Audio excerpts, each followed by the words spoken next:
નમસ્કાર મિત્રો, જય શ્રી કૃષ્ણ. સ્વાગત છે ફરી એક વખત આપનું આપણી યુટ્યુબ ચેનલ શ્રદ્ધા વાણીમાં.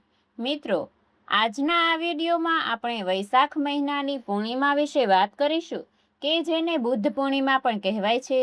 કેમ કે આ દિવસે ભગવાન વિષ્ણુના 9મા અવતાર એવા બુદ્ધ ભગવાનનો જન્મ થયો હતો.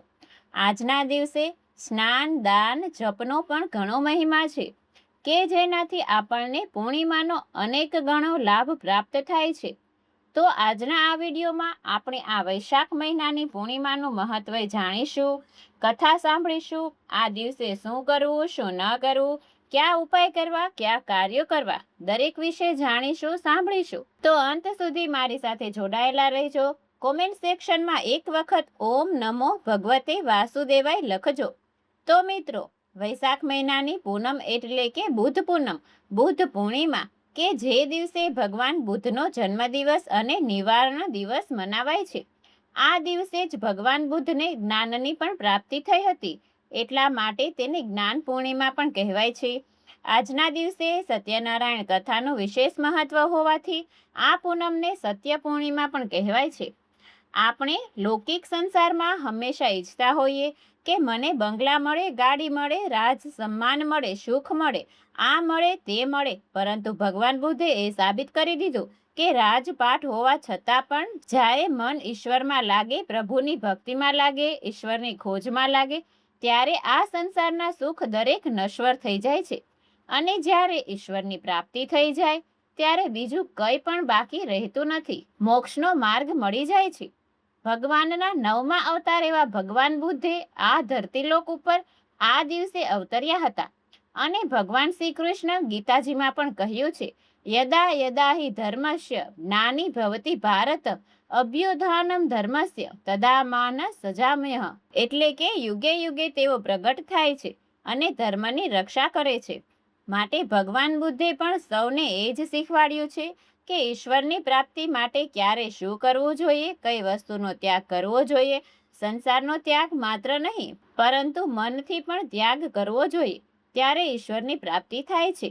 કહેવાય છે કે આ પૂર્ણિમાના દિવસે પવિત્ર નદીમાં સ્નાન કરવાનો વિશેષ મહાત્મય છે, કે જેનાથી તે વ્યક્તિના અનેક જન્મોના પાપ નાશ થઈ જાય છે. આજના દિવસે જે કોઈ વ્રત રાખે છે, ઉપવાસ કરે છે અને પવિત્ર તે સ્થળોએ જઈને નદીમાં સ્નાન કરે છે, અથવા તો ઘરે જ ગંગાજળ ઉમેરીને સ્નાન કરે છે, ભગવાન શ્રી નારાયણનું પૂજન કરે છે, તેના સર્વે મનોરથ પૂર્ણ થાય છે.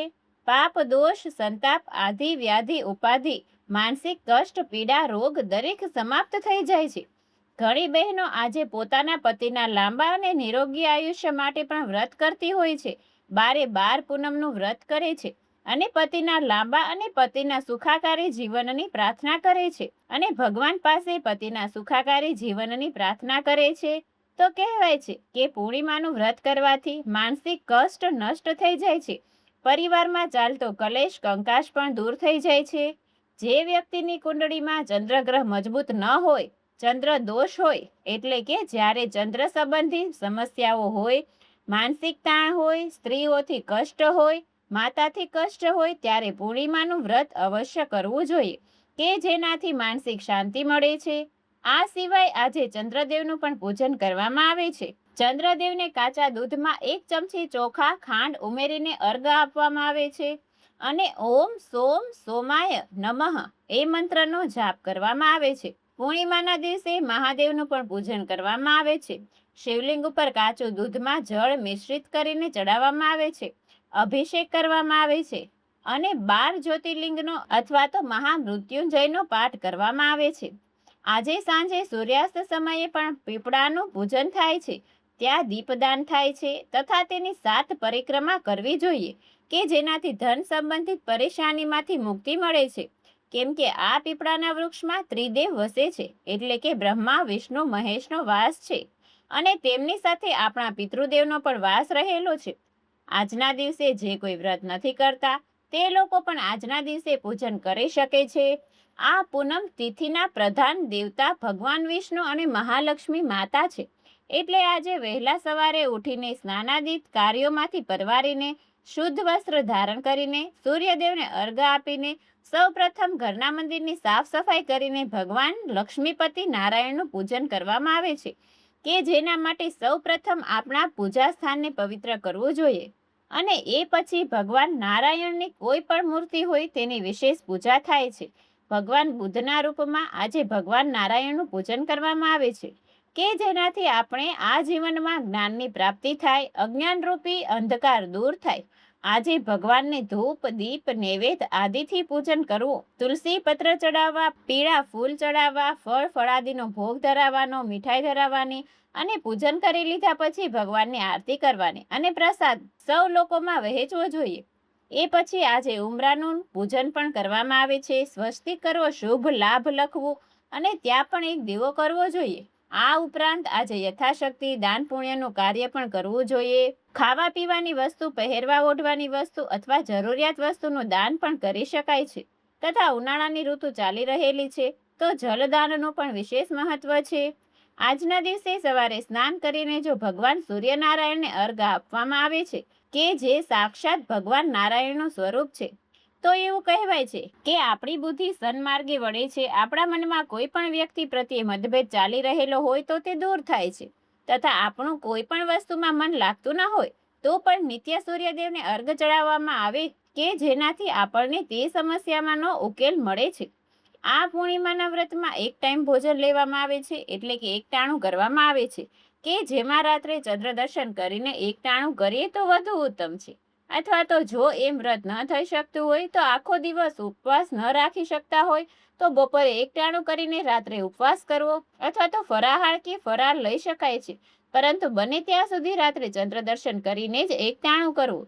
તથા રાત્રે ચંદ્ર દર્શન કરીને ઘરે આવીને ભગવાનના મંદિરમાં આપણે જ્યાં પૂજા કરતા હોઈએ ત્યાં આજે આખી રાત એક દીવો પ્રગટાવવામાં આવે છે, અખંડ જ્યોત પ્રગટાવવામાં આવે છે.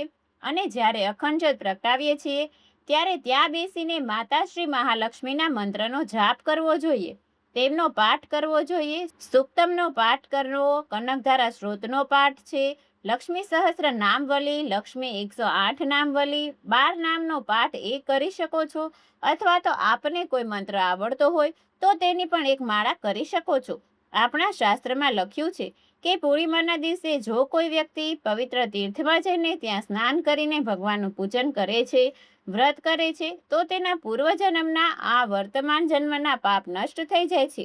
હિન્દુ પુરાણ અનુસાર પૂર્ણિમાના દિવસે દેવી દેવતા માનવ રૂપમાં પરિવર્તિત થાય છે અને એટલા માટે જ પૂર્ણિમાનો દિવસ ખાસ મનાવાય છે. કયા સ્થળે, કઈ જગ્યાએ, કયા સ્થાન ઉપર આપણને કયા દેવી દેવતાનું દર્શન થઈ જાય, એટલા માટે આ પૂર્ણિમાના દિવસે ક્યારેય કોઈ વ્યક્તિનું અપમાન ન કરવું જોઈએ. નાનું હોય કે મોટું, તેના પ્રત્યે ભાવથી, પ્રેમથી રહેવું જોઈએ. આજે ભગવાનની ભક્તિ કરવી જોઈએ, કોઈની નિંદા કુથલી ન કરવી જોઈએ. માંસ મદિરાનો ત્યાગ કરવો, વ્યસન ન કરવું. તથા આજનો શુભ દિવસ છે તો ચંદ્રમાના દર્શન કરીને ચંદ્રની નીચે થોડીક વાર બેસવાથી આપણા જે શારીરિક, માનસિક કષ્ટ હોય તે સમાપ્ત થઈ જાય છે. કેમ કે આજે ચંદ્રમાનો પ્રભાવ એટલો પ્રબળ હોય છે. માતા મહાલક્ષ્મીને પ્રિય એવી આ પૂર્ણિમાના દિવસે સાંજે જ્યારે સૂર્યાસ્ત થાય ત્યારે લક્ષ્મી ઘરે ઘરે આગમન કરે છે. માટે સાંજના સમયે આપણા ઘરના મંદિરમાં ધૂપ, દીવા, અગરબત્તી અવશ્ય કરવાના. ઘરને સાફ રાખવાનું. ઘરના દરવાજા થોડીવાર માટે ખુલ્લા રાખવાના, કે જેનાથી આપણા ઘરમાં લક્ષ્મીજીનું આગમન થાય અને આપણા ઘરને પવિત્ર કરે, આપણા ઘરની સુખ સમૃદ્ધિમાં વધારો કરે. તો આવું છે આ વૈશાખ મહિનાની પૂર્ણિમાનું મહાત્મ્ય. તથા આ દિવસે શું કરવું, શું ન કરવું તેના વિશે પણ જાણ્યું. આશા છે કે હવે આપ સૌ લોકોએ આ વૈશાખ મહિનાની પૂર્ણિમાનું મહત્વ સમજાઈ ગયું હશે. તો આવી જ ઉપયોગી અવનવી માહિતી જોવા માટે આ વિડીયોને લાઈક કરી તમારા મિત્રોને મોકલી દેજો. અમારી ચેનલમાં નવા હોય તો સબસ્ક્રાઇબ કરવાનું ભૂલતા નહીં, કે જેથી કરીને આવા જ અવનવા વિડીયો આપને મળતા રહે. ફરી મળીશું નવા વિડીયોમાં. ત્યાં સુધી આપ સૌ લોકોને અમારી ચેનલના જય શ્રી કૃષ્ણ. ધન્યવાદ.